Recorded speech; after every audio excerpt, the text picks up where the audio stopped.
नमस्कार विद्यार्थी मित्र हो. आज आपण मराठी विषयाचा 5वा पाठ वसंत हृदय चैत्र. लेखिका आहेत दुर्गा भागवत. जन्म 1910 आणि मृत्यू 2002. लोकसाहित्य, समाजशास्त्र, बौद्ध वाङ्मय यांच्या अभ्यासक, ललित लेखिका, गाढ व्यासंग असलेल्या सूक्ष्म निरीक्षण शक्ती, भावोत्कटता, चिंतनशीलता आणि संवेदना प्रधान भाषा ही त्यांच्या लेखनाची वैशिष्ट्ये आहेत. ऋतुचक्र, व्यासपर्व आणि साहित्य अकादमी पुरस्कार प्राप्त पैस ही दुर्गाबाईंच्या ललित लेखनाची शिखरे आहेत. लोकसाहित्याची रूपरेखा हा लोकसाहित्य या विषयावरील ग्रंथ. राजाराम शास्त्री भागवत व्यक्ती आणि वाङ्मय, केतकरी कादंबरी हे त्यांचे महत्त्वपूर्ण ग्रंथ आहेत. सिद्धार्थ जातकाच्या 7 खंडांचे अनुवाद हे दुर्गाबाईंचे बहुमोल कार्य आहे. या वसंत हृदय चैत्र या पाठामध्ये वसंत ऋतूचं, चैत्र महिन्याचं मनोहारी वर्णन त्यांनी केलेलं आहे. प्रत्येक ऋतूचा आपापला स्वभाव असतो. हा स्वभाव निसर्गाच्या विविध रूपातून प्रतिबिंबित होतो. या पाठातून वसंत ऋतूतील चैत्राचे मनोज्ञ दर्शन घडते. वसंत ऋतूची चाहुलच खरी मनोहरी. त्यातून चैत्रातील निसर्ग अनुभवणे हा सर्वार्थाने आनंदानुभव. निसर्गातील घटकांचे सूक्ष्म निरीक्षण आणि ते शब्दात मांडण्याचे लेखिकेचे कसब यामुळे वसंत हृदय चैत्र हुबेहूब आपल्या समोर उभा राहतो. चैत्र महिन्याचे सौंदर्य विशेष अतिशय मनोहरी भाषेत त्यांनी वर्णन केलेले आहेत. फाल्गुन, चैत्र व वैशाख या 3 महिन्यात वसंताचे अस्तित्व जाणवत असले तरी वसंत ऋतूचे मनोहारी दर्शन चैत्र महिन्यामध्येच घडते. विविध वृक्षांच्या आधारे लेखिकांनी चैत्राचे सौंदर्य महात्म्य वर्णिले आहे. मराठी महिने जे 12 आहेत. फाल्गुन हा मराठी महिन्यातील शेवटचा महिना आणि चैत्र हा सुरुवातीचा महिना. जे चैत्र, वैशाख, ज्येष्ठ, आषाढ, श्रावण, भाद्रपद, आश्विन, कार्तिक, मार्गशीर्ष, पौष, माघ आणि फाल्गुन हे जे 12 महिने आहेत त्यामध्ये ऋतू 6 येतात. जे वसंत, ग्रीष्म, वर्षा, शरद, हेमंत आणि शेवटचा शिशिर ऋतू, ज्याला पानगळीचा महिना, पानझडीचा महिना असं आपण म्हणतो. आणि त्यानंतर वसंत ऋतूमध्ये मात्र सर्व वृक्षांना नवी पालवी फुटते. निसर्गातील नवचैतन्य अनुभवायला मिळतं. ही निसर्ग सौंदर्य वसंत ऋतूमध्ये कशा प्रकारे पाहायला मिळतं याचं वर्णन या पाठामध्ये लेखिका दुर्गा भागवत या करतात. पहा, पाठ्यपुस्तक समोर ठेवा आणि आपण ते पाहायचं आहे. फाल्गुन, चैत्र आणि वैशाख हे 3 महिने वसंताच्या पुष्पमुद्रेचे चिन्ह लिहिलेले असे महिने आहेत. एक दुसऱ्यात मिसळला आहे. तरी पण चैत्र हा खरा वसंतात्मा आहे, मधुमास आहे. या ऋतुराजाचे किंवा मधुमासाचे लक्षण ज्ञानेश्वरांनी सुंदर रीतीने वर्णन केले आहे. संत ज्ञानेश्वर आपल्या ओवीमध्ये या मासाचं, या महिन्याचं वर्णन करत असताना असं म्हणतात, जैसे ऋतुपतीचे द्वार वनश्री निरंतर ओळगे फळभार लावण्येसी. म्हणजे ऋतुपतीच्या द्वारी म्हणजे जे सर्व ऋतू आहेत, या ऋतूच्या द्वारामध्ये म्हणजे नवपल्लवांनी गर्द झाकलेल्या फुलांनी डवरून गेलेल्या वृक्षलतांचे दर्शन. हे दर्शन तर फाल्गुनातच घडते. मग मधुमासाचे वैशिष्ट्य कशात आहे? या महिन्यात ते सारे सौंदर्य तर आहेच, पण फळांचेही रूप दृष्ट लागलेसे असते. फुलातून फळातून मधुरस वाहत असतो. म्हणूनच याला म्हणजे चैत्र हा खरा वसंतात्मा मधुमास असं म्हटलेलं आहे. म्हणजे वसंत हा पहिला ऋतू. निसर्गातील सर्व जन्मांची, नवनिर्मितीची, सर्जनाची सुरुवात या ऋतूपासूनच होते. सणासुदीला नटून थटून तयार व्हावे तसा निसर्ग आनंदोत्सवासाठी तयार होतो. वृक्षवेलीवर नवी कोवळी टवटवीत पालवी पसरत असते. हिरवीगार पाने, विविध रंगांची असंख्य फुले येतात. मधुर म्हणजे गोड अशी फळे येतात आणि या मधुर रसाचा सुगंध वातावरणात भरून जातो. वसंताचे खरेखुरे परिपूर्ण उत्कट दर्शन चैत्र महिन्यातच होते. म्हणून चैत्र महिना हा वसंतात्मा म्हणजे वसंत ऋतूचा आत्मा आहे, मधुमास आहे. मधु म्हणजे गोड, कारण निसर्ग सौंदर्य तर आहेच आहे. त्याबरोबरच या महिन्यामध्ये येणारी मधुर अशी गोड अशी फळं चाखायला मिळतात. म्हणजे निसर्ग दर्शनाचा आणि फळांचा स्वाद घेण्याचा आनंद या महिन्यामध्ये घेता येतो. पुढचा परिच्छेद पहा. चैत्रातल्या पालवीचे रूप कुठेही मोठे मनोहर, पण ही पिंपळाची झाडे पहा कशी गहिऱ्या गुलाबी पानांच्या रेशमी पताका नाचवत उभी आहेत. ती जुनी पाने गळता गळता नवी येत होती. म्हणून शिरीषासारखी ही पालवी पहिल्याने डोळ्यात भरत नव्हती. पण सारी नवी पाने आल्यावर खरोखर उन्हात जेव्हा ही भडक गुलाबी पाने चमकतात तेव्हा जणू काही सुंदर पुष्पांचे गेंदच या झाडावर फुलले आहेत असे वाटते. इतर झाडांची पालवी फार लहान असल्याने फार हलत नाही, पण या पानांची सारखी सळसळ. त्यातल्या त्यात आमच्या घराजवळ एक पिंपळाचे झाड आहे. ते तर फारच बहारीचे दिसते. त्याच्यावर मधुमालतीची प्रचंड वेल चढली आहे. चारी बाजूंनी अगदी मध्यापर्यंत त्या झाडाला तिने वेढून टाकले आहे. आणि आता ही मधुमालती गुलाबी गेंदांनी खच्चून भरली आहे. आता फुलायला आणखी जागा नाही. म्हणजे एवढी फुलली, एवढं सौंदर्य तिचं वाढलं, अशी ही दाटी पिंपळाच्या तांबूस पानांची आणि या गुच्छांची झाली आहे. आणि नुसती पालवीच नाही तर हिरवी फळेही इतर झाडांप्रमाणे यांच्या फांदी फांदीला ओळीने चिकटून बसली आहेत. म्हणजे यामध्ये आलेलं हे पिंपळाच्या झाडाचं वर्णन पहा. म्हणजे पिंपळाला गहिऱ्या गुलाबी रंगांची पालवी जी फुटते, मग या झाडाची सर्व पाने आल्यानंतर गुलाबी रंग तांबूस गुलाबी बनतो आणि उन्हामध्ये ही पाने झळाळतात, ती चमकायला लागतात.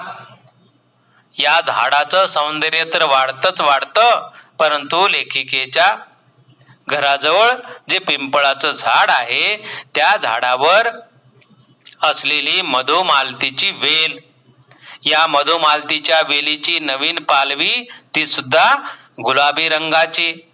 त्यामुळे पिंपळाला बिलगलेल्या मधुमालतीची पाने आणि पिंपळाची पाने यांच्या एकत्र दर्शनाने गुलाबी आणि तांबूस रंगांची म्हणजे तांबूस गुलाबी या रंगांचं सौंदर्य अत्यंत विलोभनीय अशा प्रकारे पाहायला मिळतं. सर्व फुलात अतिशय हिरेरीने कोण नटले असेल तर ही उग्रगंधी घाणेरी, उग्र सुगंध, किती शोभिवंत आणि दुरंगी फुलांच्या गुच्छांनी ती भरली आहे. गुलाबी फुलात एखादे पिवळे, पिवळ्यात एखादे गुलाबी, शेंद्री व पिवळा, पिवळा आणि जांभळा, लाल आणि पांढरा, जांभळा आणि गुलाबी, शेंद्री आणि जांभळा. किती म्हणून या झाडांच्या दुरंगी फुलांच्या रंगांचे वर्णन करावे. वास्तविक हे कुठलेच दोन रंग स्वाभाविकपणे एकमेकांचे शेजारी एरवी शोभणारे नाहीत, पण निसर्गाच्या दुनियेत कुठलेही भडक व एरवी विसंगत वाटणारे रंग विशोभित दिसत नाहीत. म्हणजे विशोभित म्हणजे न शोभणारे दिसत नाहीत. याचं सौंदर्य वाढतं, खुलतं, अधिकाधिक सुंदर वाटतं, मन आकर्षित करून घेतं. म्हणजे उलट एकमेकांची शोभा वाढवतात. गुजरातेत बऱ्याच भागात वृक्ष वनस्पतींचा दुष्काळ, म्हणजे त्या ठिकाणी झाडं नसतात. तेथे या झाडाला भलतेच महत्व आहे. आपण तुच्छतेने घाणेरी म्हणतो तिला, आणि तिच्या अतुलनीय रंग सौंदर्याला उपेक्षून पुढे जातो, म्हणजे तिची उपेक्षा करतो, तिची अवहेलना करतो. घाणेरी तर म्हणतो, परंतु जे अतुलनीय म्हणजे ज्या रंगाची सौंदर्याची तुलना करता येत नाही एवढं सुंदर दिसणारी ती फुलं, त्या फुलांची उपेक्षा करतो आपण आणि पुढे जातो. म्हणजे त्या फुलांकडे पाहण्याचं औदार्य आपल्यामध्ये थोडं सुद्धा नसतं. पण गुजरातीत चुनडी असे सुंदर व यथार्थ नामाभिधान म्हणजे नाव या झाडाला दिलेले आहे. आणि या फुलाचे हे नाव ऐकल्यावर काठेवाडी व राजपुतान्यातल्या चुनड्यांच्या भडक रंगांचे रहस्य मला उमगले. भडक विशोभित रंग म्हणून त्यांची पुष्कळदा कुचेष्टा केली जाते. जी रंगांची मिश्रणे आम्ही आमच्या वस्त्रभरणात कटाक्षाने टाळतो, म्हणजे आपण वस्त्रभरण करत असताना म्हणजे जे रंग कपड्यामध्ये भरले जातात ते जाणीवपूर्वक कटाक्षाने म्हणजे जाणीवपूर्वक टाळतात, ते रंग वापरले जात नाहीत. परंतु तीच या लोकांनी शतकानुशतके निसर्गाच्या प्रेरणेप्रमाणे शिरोधार्य मानली, श्रेष्ठ मानली. भारतीय रंगाभिरुचीचे मूळ प्रादेशिक वातावरणात आणि नैसर्गिक आविष्कारात असलेले पाहून मोठे नवल वाटते. म्हणजे ही जी घाणेरी वनस्पती आहे, जे झाड आहे, या घाणेरीची फुले रंगीबेरंगी असतात. जणू विविध रंगांचा उत्सव झाडावर साजरा होतो. आणि गुजरात, राजस्थान यासारख्या रखरखीत प्रदेशात घाणेरी ही वनस्पती, हे झाड रंगांचा उत्सव मानते. आणि हा उत्सव मोठ्या आनंदाने या ठिकाणी साजरा केला जातो असं म्हणावं लागेल. कारण नेहमीच वापरली जाणारी भडक रंगांचे कापड जे की आपण वापरत नाही, ते त्या ठिकाणी या निसर्गाकडून हे रंग त्यांनी घेतलेले आहेत, अत्यंत बहुमोल अशा प्रकारचे. त्यानंतरचा परिच्छेद पहा.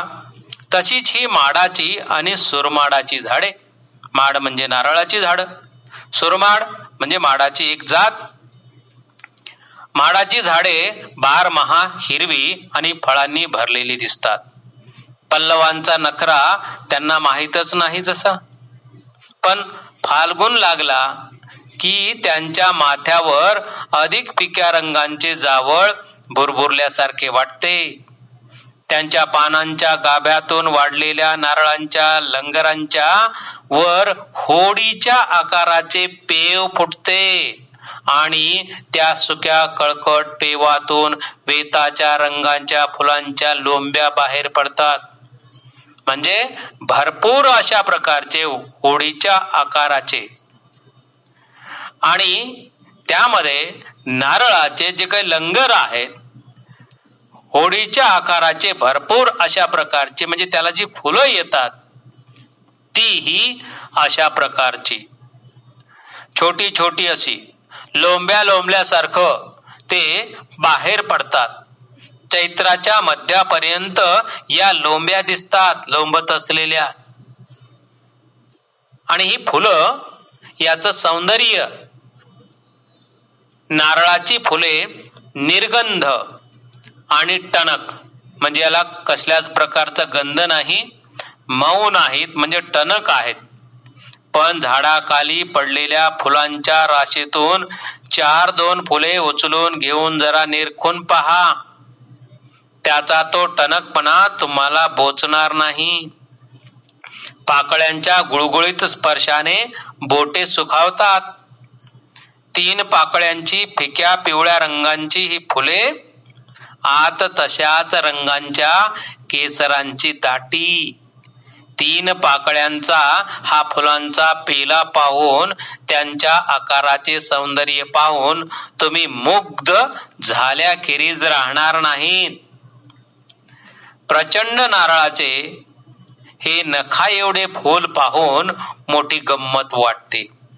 म्हणजे झाड दिसायला अत्यंत उंच मोठं, परंतु त्याचं फूल मात्र नखा एवढं छोट. हे छोट असलं तरी त्या आकारामध्ये असलेले जे सौंदर्य आहे ते पाहण्यामध्ये आपण मुग्ध होतो, म्हणजे मग्न होतो. नजर बाजूला हटत नाही. असं हे माडाचे झाड, म्हणजे बारमाही हिरवं असलेलं, बारमाही फळं देणारं झाड. याची फुले टणक बिनवासाची असतात, परंतु त्यांचा स्पर्श मात्र अतिशय सुखावणारा असतो. स्पर्श सुखावणारा आहे आणि नेत्रसुख, म्हणजे पाहण्यासाठी सुद्धा त्याचं सौंदर्य विलोभनीय अशा प्रकारचं आहे. शेजारचे कडुनिंबाचे झाड निळसर फुलांच्या तुऱ्यांनी भरून गेले आहे. त्यांचा सुगंध रात्रीच्या वेळी अतिशय मनोरम वाटतो.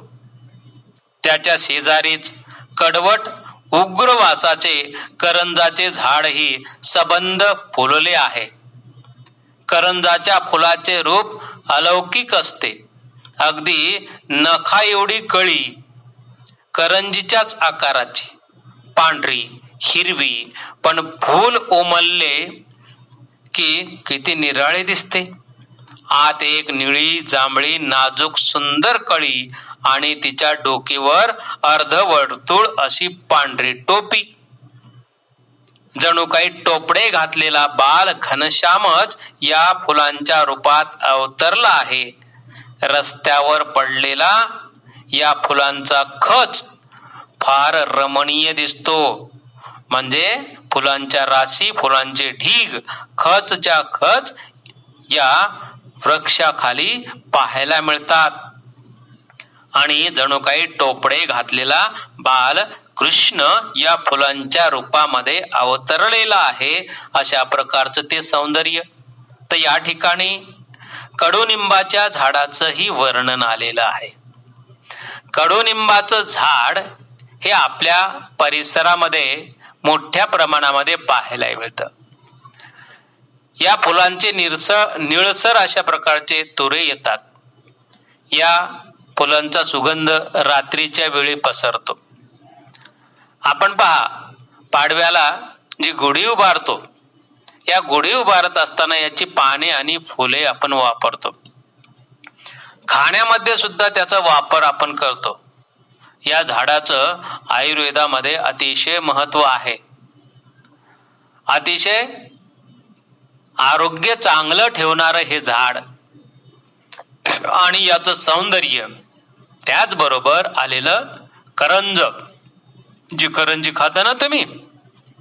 अशा करंजीच्या आकाराची हिरव्या रंगाची, पांढऱ्या हिरव्या रंगाची नखा एवढी त्याची कळी, म्हणजे याचा गंध कडवट आणि उग्र असतो.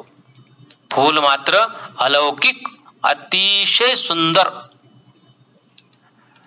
आणि या फुललेल्या फुलात नाजूक सुंदर निळी जांभळी कळी असते आणि त्या कळीच्या डोक्यावर अर्धवर्तुळाकार पांढरी टोपी असते.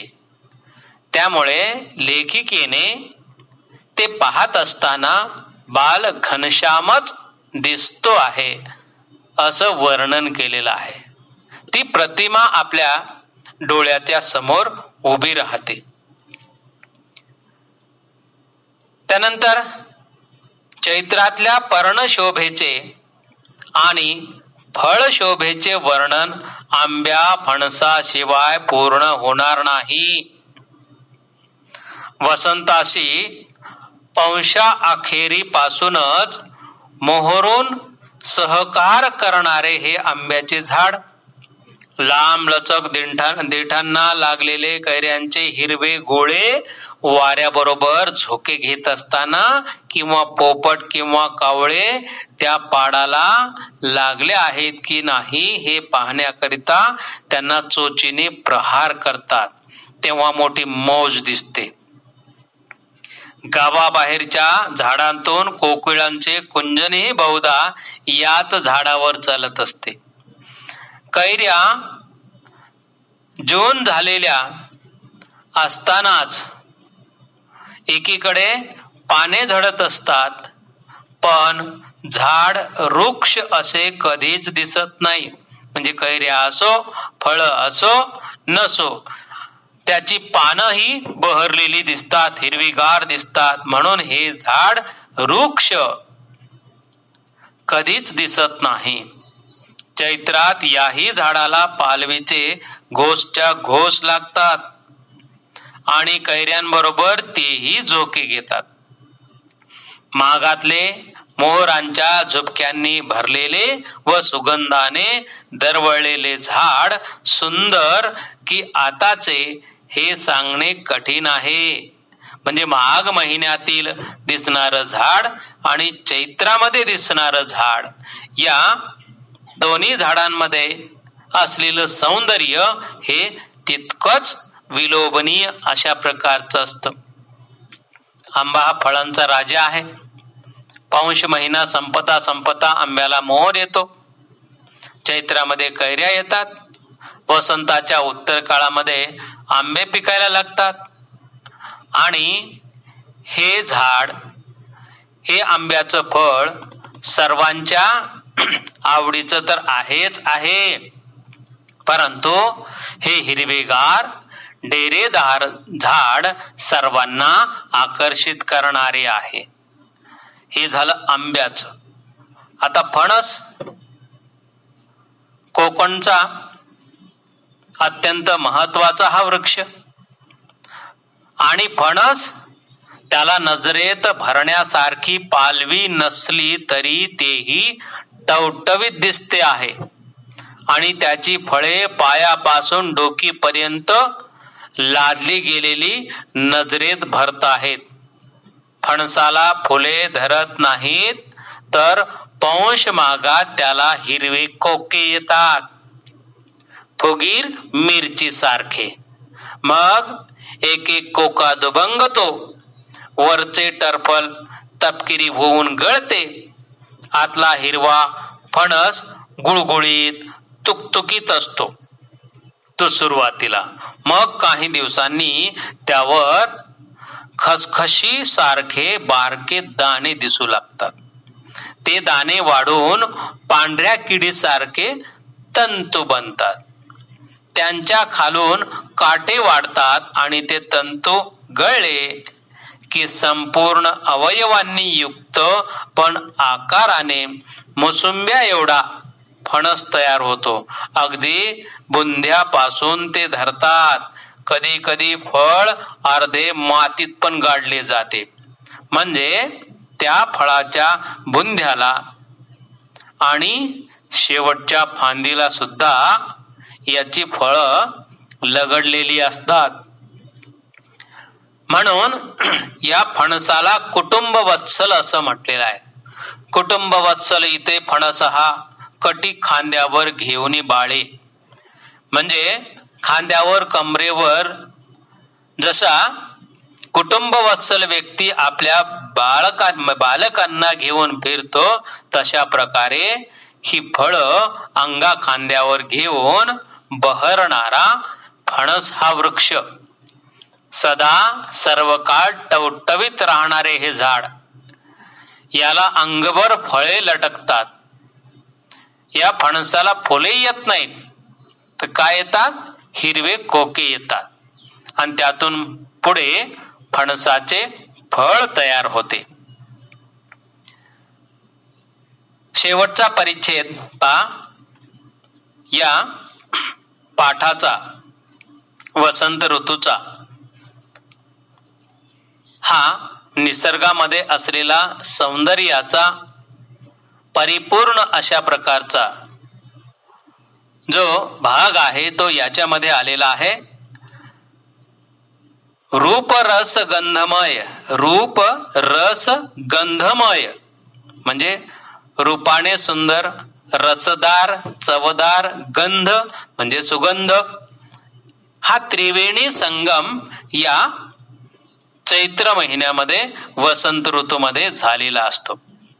रूप रस गंधमय अशा या चैत्र मासाची शोभा झाडावरच्या काही बांधल्या जाणाऱ्या आणि काही बांधल्या गेलेल्या पक्ष्यांच्या घरट्यांनी पूर्णत्वाला येते. ठिकठिकाणी काही लोंबत्या आकाराची, तर काही वाटोळी चेंडू सारखी, तर काही पसरट गोल अशी ही काळी कबरी घरटी म्हणजे वसंताच्या चित्र लिपीतली सुंदर विराम चिन्हे वाटतात मला. बघा, म्हणजे काळी कबरी घरटी ही या वेगवेगळ्या वृक्षांवर असणारी चित्रलिपीतली सुंदर विराम चिन्हे वाटतात. चित्रलिपी ही खूप बारीक बारीक कलाकुसर असलेलं सुंदर चित्र वाटते. ही निसर्गातील लिपी थोडी कळते, पण जास्त कळतच नाही. आपल्या भोवती असलेली सौंदर्यपूर्ण निसर्ग दृश्य म्हणजे निसर्गाची जणू काही चित्रलिपीच आहे. निसर्ग सर्व काही आपल्याला कळतच नाही, म्हणजे थोडा कळतो आणि न कळणारा भाग मात्र अतिशय मोठा असतो. आणि या निसर्गामध्ये असलेली विविध आकारातील पक्ष्यांची घरटी म्हणजे निसर्गाच्या या चित्रलिपीचा एक भाग आहे. आणि हे निसर्गातील सौंदर्य पाहत असताना पक्ष्यांच्या घरट्याकडे ज्यावेळेस आपलं लक्ष जातं, तेव्हा त्या घरट्यापासून पुढं सरकावं असं आपल्याला वाटतच नाही. जणू काही आपण इथं विराम घेतो. म्हणजे जसं वाचन करत असताना, लेखन करत असताना वेगवेगळी विराम चिन्ह विराम घेण्यासाठी, थांबण्यासाठी असतात, तसं जणू काही निसर्ग सौंदर्य पाहत असताना या पक्ष्यांच्या घरट्याकडे ज्यावेळेस लेखिका पाहतात, त्यांना ती विराम चिन्हे वाटतात. आणि ही घरटी पाहणं, निसर्ग सौंदर्य पाहणं, यातील खराखुरा आनंद त्या ठिकाणी घेतला जातो, लुटला जातो. माधुर्याचा हा थेंब अभिरुचीला पुरेसा वाटतो आणि म्हणूनच निसर्गाच्या विराट चित्रलिपीचा शोध घेण्यापेक्षा मला या स्थूल विराम चिन्हांकडेच पाहायला जास्त आवडते. बघा, माधुर्याचा हा थेंब अभिरुचीला पुरेसा वाटतो. निसर्गाचा म्हणजे हे निसर्गाचं भव्य रूप आपल्या छोट्याशा चिमुकल्याशा मनामध्ये न मावणार आहे. कारण ते भव्य आहे, विराट आहे, परंतु आपल्याला ते पाहावंसं वाटतं. आपणही निसर्गातीलच एक घटक आहोत. एखादं सुंदर दृश्य छोट जरी असलं तरी ते मनाला आकर्षित करून घेत असतं. त्यातून आपल्याला आनंद मिळतो. हे थोडेसे म्हणजे माधुर्याचा एक थेंब. ही मधुरता, ही गोडी, हा मिळणारा आनंद जणू काही एक थेंबासारखा. जसं मधाचा एक थेंब आपल्याला गोडी देऊन जातो, आनंद देऊन जातो, तशा प्रकारे या ठिकाणचं हे निसर्ग सौंदर्य, थोडस निसर्ग सौंदर्य, कारण आपण पूर्ण पाहू शकत नाही, पूर्ण अनुभव घेऊ शकत नाही, तेवढं आपलं विशाल मन नाही, तेवढं आपलं मोठं मन नाही, कळतं ते फक्त थोडं. म्हणजे तो अफाट भव्य निसर्गाच्या दर्शनाचा आनंद हा छोटासा प्रसंग देऊन जातो. ते निसर्गाच्या खजिन्यातील माधुर्य असतो. माधुर्य म्हणजे गोडी. गोडी केवळ पदार्थामध्येच असते असे नाही, तर निसर्ग सौंदर्यातील गोडी ही अवीट असते, कधीही न विटणारी, चिरंतन असते, अनुपम असते. यातून आपली आवड पूर्ण होते. आपले जीवन कृतार्थ आणि समृद्ध बनते. हा निर्भेळ आनंद चैत्र महिन्यामध्ये केवळ निसर्गामध्ये घेता येतो आणि याचा अनुभव आपण घेतला पाहिजे. म्हणजे या ठिकाणी लेखिका दुर्गा भागवत या सांगतात की चैत्र हा रूपरसगंधांनी भरलेला आणि भारलेला जो असतो, याचा सर्व प्राणी सृष्टी आनंद घेत असते. ते आनंदित होते हे निसर्ग सौंदर्य पाहून. पक्ष्यांची घरटी याच काळामध्ये उभारली जातात. पक्षी अंडी घालतात, पिल्ले जन्माला येतात. म्हणजे निसर्गाची आणि प्राण्यांची नवनिर्मिती, पक्ष्यांची नवनिर्मिती या ठिकाणी चालू असते. हे सर्व वातावरणच मोहक असतं, भारून टाकतं. हे सर्व कुठून येतं, कसं निर्माण होतं, याचं रहस्य मानवाला समजलेलं नाही, समजणार सुद्धा नाही. निसर्गाच्या मुळापर्यंत जाणे मानवाच्या सामर्थ्या पलीकडचे आहे. म्हणून आपण फक्त निसर्गाच्या सहवासाचा मनमुराद आनंद घ्यावा एवढेच खरे आहे. निसर्ग वाढवूया, वृक्षांची लागवड करूया, वृक्ष जोपासूया आणि हा निसर्ग वाढवून, म्हणजे आज कमी होत असलेला निसर्ग, कमी होत असलेले वृक्ष आपण वाढवले पाहिजेत आणि निसर्गामध्ये मिळणारा आनंद हा आपण मिळवला पाहिजे. हे या पाठातून आपल्याला सर्वांना निश्चितच कळलेलं आहे, समजलेलं आहे असं मला वाटतं.